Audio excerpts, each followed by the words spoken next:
Hello, welcome. My name is Patricia Dawn, and this is my personal YouTube channel. And my desire is to share my journey in healing from the disease of addiction and to bring forward the medicine wheel as a model of a tool that can support anyone's journey in recovery or their well-being. And there's one of the ancestors going by leaving us a message. I was listening to them sing earlier, so they're probably mad at me for disturbing their lunch serenade. It's really good to be here today. And today's video is about, well, how to access the wisdom within. That's what we'll say. The inner child. So what has prompted the video was an experience I had earlier in the week, and one of the symptoms of my disease is to run. Flight, fight, fawn, freak, all those trauma responses is the language they're using in the pop culture right now. But the thing for me is it's very entrenched deeply at a cellular level to run and hide. And when I did my inventory and the step work, what rose to the surface is it was the only way to survive. And so I was have been locked into survival mode for most of my life, and that's a long time. And it kept me from really celebrating life, really engaging in life, really being able to have relationships and build community. And so I am in a relationship. It's held and woven within the program and the Red Road, and that's been a big part in me being able to participate in it because it gives me a structure to follow, it keeps me accountable, and I can trust that the Creator's a part of the connection. And prior to this relationship, I haven't had really a capacity to sustain relationships with others, let alone with myself. And it was my children that helped me heal a lot and helped me understand that love is actually forgiving. That's what love is. It's forgiving. And they taught me a lot of things, a lot of beautiful things, because innocent little people can do that when I'm open. Hello. And so how it goes is I have a chronic pattern of running. And it's right buried deep in the childhood experience. And last week I've been praying to heal this because it directly affects everything in my life. It's a serious wound. It's a very, very old coping mechanism, and it is not serving me or the people I love and care for. And so when I began my relationship with my partner, one night he saw me running out the door, heading to the car, and I had obsessive thinking in my mind that wouldn't stop. It was beating me up. I was really stuck in a loop, and it began to spiral into anxiety, into the body, and before I know it, I grabbed my bags and took off running. And nothing had actually factually happened. It was, it's the absolute fear of allowing another to love me. And I find that so sad and sorrowful. And I really feel like our loneliness and the epidemic of loneliness in the modern culture is a big part of that. It's this damaged, crooked root that's lodged in my psyche and in my soul and in my body, that I'm not worthy of love, that I can't ever be loved or be in a relationship, and intimacy is life-threatening. It was literally life-threatening in my family. And so it's taken a lot of work, and it was worth it, and I will continue, because as I walk the Red Road, it's forever. I'm always learning, I'm always willing, or wanting to be willing, and I want to live with an open heart and know joy, reverence, and celebration of myself and those around me and the life we share together. And so what happened was, my partner said something, and I took it and made more out of it than was necessary. And I massaged the feelings and the hurt and wove a story around it, and immediately started thinking I had to move. And I stood back and watched how this old thought showed itself, how this old rooted way of being was still operating, always operating. So the disease does that. It'll mask as something, especially with fear. It'll really show up in fear, and it'll prompt, cajole, nail urgency, run, run. And I can run. I can literally have been a runner. And anyway, the other piece is that in March 2021, I took a workshop with Gabor Mate, who's world renowned for speaking on addiction and the traumas of childhood. And during those 5 days, I had, prior to that moment, my health had collapsed and I was told to get my affairs in order. So I was in a very vulnerable state physically. And when I took the workshop, it was from 9:30 to 1:30 in the afternoon. And by 1:30, I'd be in absolute pain and I could barely move. And I may have shared this before in another video. Anyway, what he taught in that workshop, what he showed us with those he was one-to-one with, was when we touch that wounded place, when that story rises to the surface to be told, heard, honored, and integrated, it's the acceptance and the willingness to feel the past sensations of that experience and not make them about today.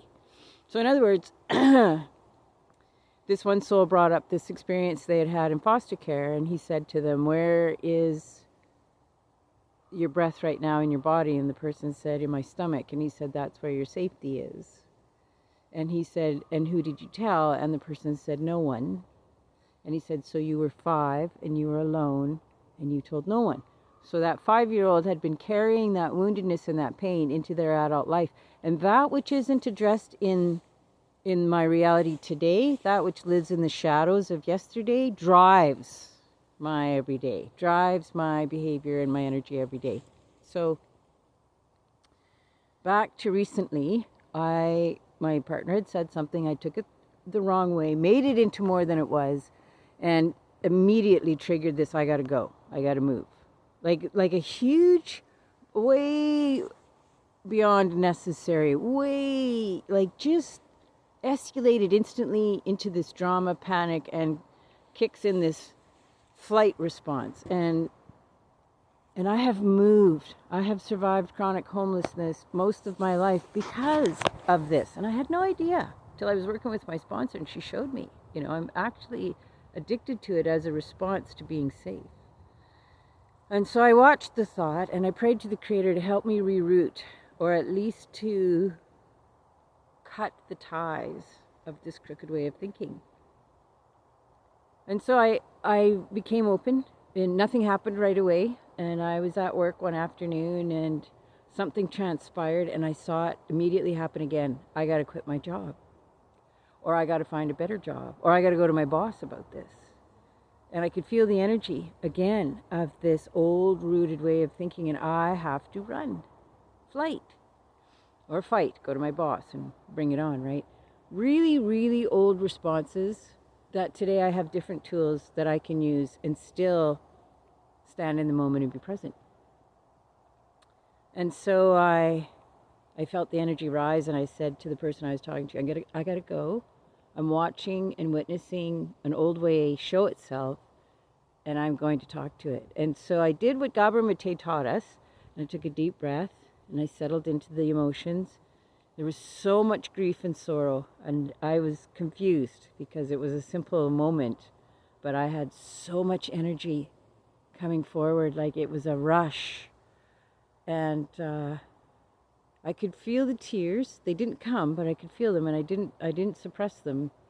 But I got very, very quiet, and I was focusing on my breath and feeling my body and allowing the emotions to move through me. It's almost like feeling a cold breeze on wet skin just as you get out of the water after a good swim. You kind of get the shivers. And I took a deep breath, and I said to the inner being, the beginning of me, please show me what it is I need to know. Please come and tell me. And so I could see myself very, very young, because the first time I ran away from home, I was 9 and I was willing to sleep in a shopping cart. And I'd forgot this memory and it showed itself. And I was like, holy, that's when I started doing this. And I remember romanticizing the guy with the stick and the handkerchief on the back going on his walkabout, or the teenage kid that gets on a train and fights his way through all these horrible humans and jumps the train and he's free. And it showed me that that's what I was seeking, was this freedom from the chaos that I was surviving in my home with the shattered beings I had for parents. And so I saw this memory come up and I could feel the pain and the sorrow, and I asked the inner being, the little one, the beginning of me, if she would show herself, and she did. And I said to her, do you want to tell me what's happening? Because I've had this experience before. This is not new. I knew it was possible, and I've done a lot of work around that, integrating the trauma response, integrating past behaviors, integrating the woundedness from the shadow side to continue to weave myself into the wholeness of who I'm meant to be. And so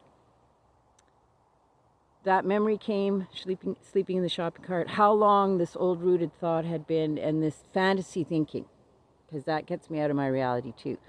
And so she reminded me of when I was really little. My mom would put the babies in my room in their cribs. I have 3 younger brothers. And her and my father drank, and they would fight a lot. And if the babies woke up in the night, like at 1 or 2 o'clock in the morning, she'd come firing in my room and she'd spank them like with gritted teeth. And she'd hurt them. And so I began, as soon as I heard them wince or whimper, I would go get them and bring them into my bed to protect them. And they would sleep through the night, and I'd get up with them, change their diaper, and everything would be good, and she wouldn't be hurting them. But they call it vicarious trauma. When you're witnessing somebody else be harmed and you're powerless over it, they call it vicarious trauma. It's like it's happening to you, and I end up carrying it inside my heart and my body. And so I saw that, and she said, this tiny little person said to me, if you can't trust your mom, who can you trust? And she's quite young, like 11, and there's complete darkness all around her, and she's got a jaw that's so tight and teeth that are so gritted because of the unspent anger. And I said, I'm sorry, that you had to go through all that, but I'm here now, because this is what Gabor tells us. I'm here now, and you can trust me. And she said, if you can't trust your mom, you can't trust anyone. And it just was like, boom, right? I, as a little person, cut myself off from ever trusting anyone, including me. And I thought about that in the moment. I thought all those years I couldn't make a friend. If I did, I'd just hang on to them, and out of this intense neediness. And the relationships I got into later on in life through active addiction were violent, and I was part of the violence. And then my children, came, and I wanted to be better, and I didn't want them to live this life I lived. Anyway, back to this moment where I am sitting quietly using the skills that I have witnessed through compassionate inquiry, which is what Gabor Mate teaches. And so in that stillness, and I told her, I'm here now, you can trust me. And she said, I trust no one. And I acknowledged that. That's fair, right? And then she said, I hide inside to survive. And that was another, right? Like, I can spend days isolating. I actually have a very difficult time being in a social environment.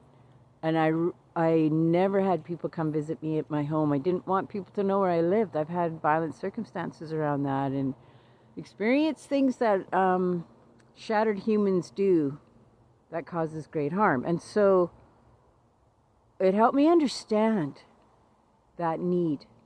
why I hid, why I stayed numb, how I'd lived for so many years like a prisoner of war and never able to step truly into the life that's been given to me. And so I asked her if she would show herself more, and she did. Her head was down, her hands were clasped in front of her. She wouldn't make eye contact. She was just a little person living in the dark, all around her ink black. And I said to her, how come it's so dark? And she said, it's safer in the dark. They don't find you there. It's when you're standing in the light that they come for you and they hurt you. And I remember as a really young adult, because I lived in the streets for a while and I'd gotten housing a couple times with unhealthy humans, and whenever any conflict would erupt, if I couldn't leave the house, I'd go and hide in a closet, and they'd ask me to come out and I wouldn't. I'd sit in there for quite a while. So these are really old, woven, crooked wolf trails of the mind that have leached into the body and interrupted all possibilities. And I share this today because being on the Red Road and being in a 12-step program and amongst community members that are walking in that medicine way, I've heard others that have survived that prisoner of war childhood. And I have seen people bloom into who they're meant to be, and their wisdom rising up to celebrate them and bring them home to their own bones, because the DNA of our ancestors lives right inside our bones. The DNA that we carry within us carries the DNA of those who have gone before us and those who are yet to come. We are magical beings. We are so much more than what this world tells us we are.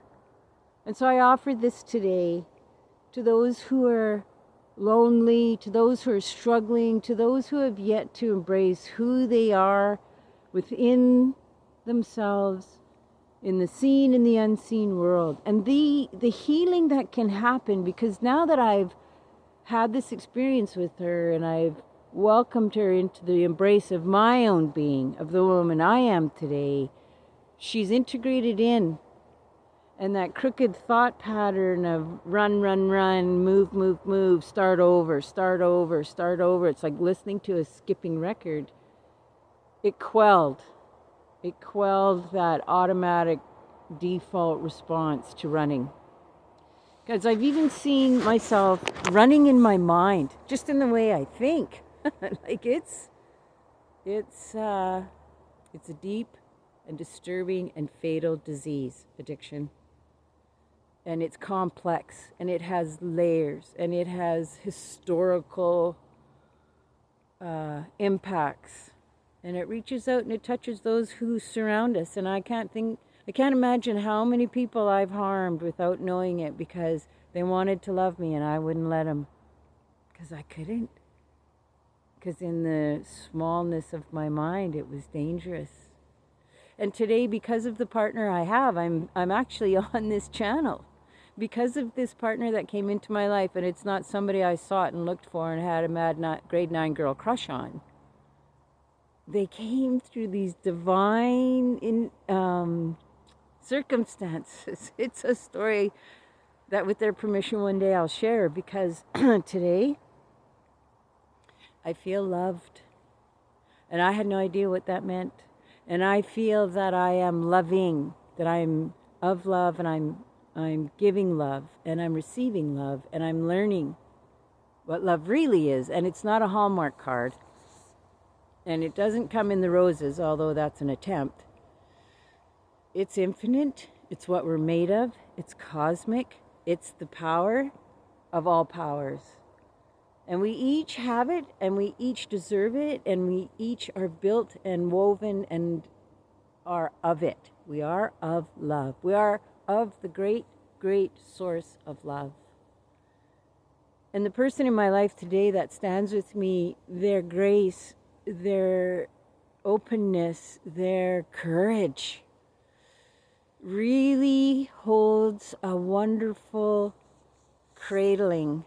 And we've had some intense moments, and there have been hiccups of, I can't do this anymore. And then the surrender, and then the letting go, and then the acceptance, and then the forgiveness. All of that comes through love. So I wanted to share this today because I want us all to return home to the sacred fire. I want us all to remember who we really are. I want us all to walk the red road together.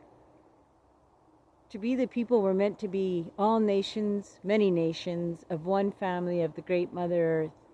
And through the medicine wheel, we come to know and honor ourselves, each other, the community, the family, and we find our place in the medicine wheel, which is the cosmic map that tells us who we truly are, these spectacular, luminous beings of light, love, and generosity. And it shows us where we belong, and it gives us the ability to become one within ourselves, to have the ultimate relationship with that sacredness that we're all made of, birthed in, held by. And so I thank you today for joining me and sharing your energy with me and giving me the gift of your attention and your time. And I wish you many blessings and much light. Hi, all my relations. May you know that you are loved and cared for. Oh.